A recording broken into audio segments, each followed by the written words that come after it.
Hello, my name is Keith Griffin. I am managing editor of American Business Media as well as Banking New England. We are here today at BankWorld, and with me is Kyle Charette, Assistant Vice President of Business Development at COCC. Thanks for joining me, Kyle. Let's talk a little bit about what COC is and how it relates to using fintech, which you're going to be speaking about fintech a little bit later to grow your bank. Absolutely. So COCC is a core technology company.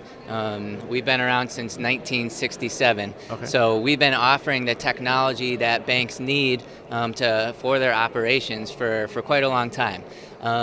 So all the way since way back then when we had these old mainframe systems until now, things have gotten pretty complicated, right? Yeah. So we help support all those different products, all the technology, all the security.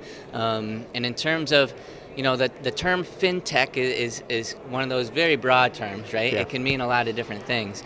So any technology related to kind of the banking, financial space, but where we come in, the term fintech, not only do we support a lot of their technology, but if they want to partner with other fintech companies, partner with other products that are out there, we help facilitate that through integration, passing data, and through true partnerships to make sure that they're getting what they need to deliver to their customers. Okay, the title of your talk today is Disrupting Yourself Using FinTech to Grow Your Bank. Based on that description, what are some of the offerings that can make a bank stand out? Yeah, sure. So to look at some of the offerings that would make a bank stand out, I try to look at some of the offerings that some of these recent fintech companies are offering that are really connecting with customers. So, right now, things like roundup programs, where when you make a purchase, the spare change from that purchase automatically goes towards a savings account. Sure. Or maybe it automatically goes, into a different account to help you save.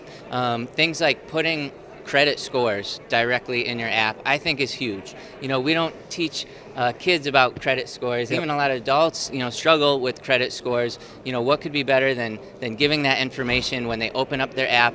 They can see their score, they can see some advice. These kind of things that help people financially, the whole concept is people don't want products. They want things that help them with their finances. Sure. So some of these type of products that it's not a product as much as it's something financially that we can give to customers that help them financially, and it shows that, yes, the banks care about you. All right, let's follow that up a little bit then.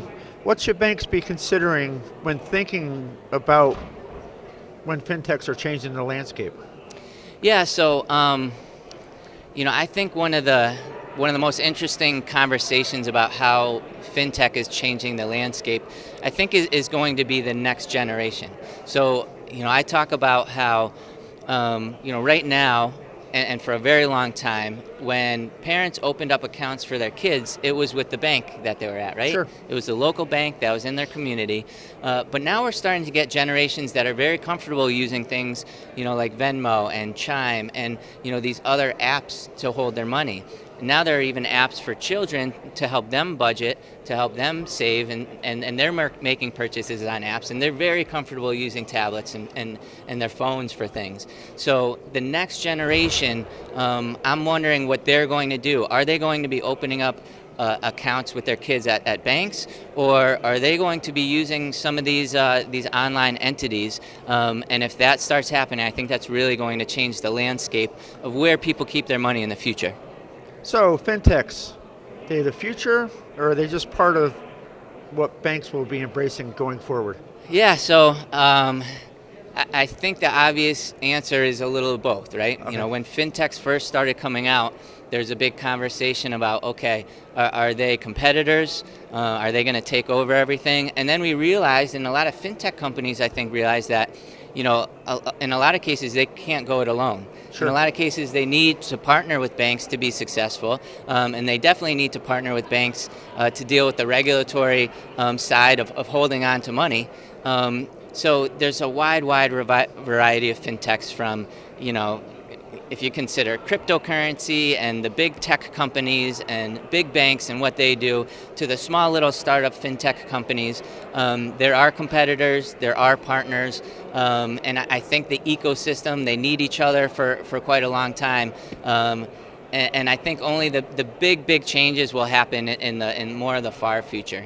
Maybe 5, 10, 20 years from now. I think that's where things will really get interesting, where it's harder to predict. But I think in the near term, I think that ecosystem where banks and fintech companies work together, I think that's what's working now, and that's going to work for the foreseeable future.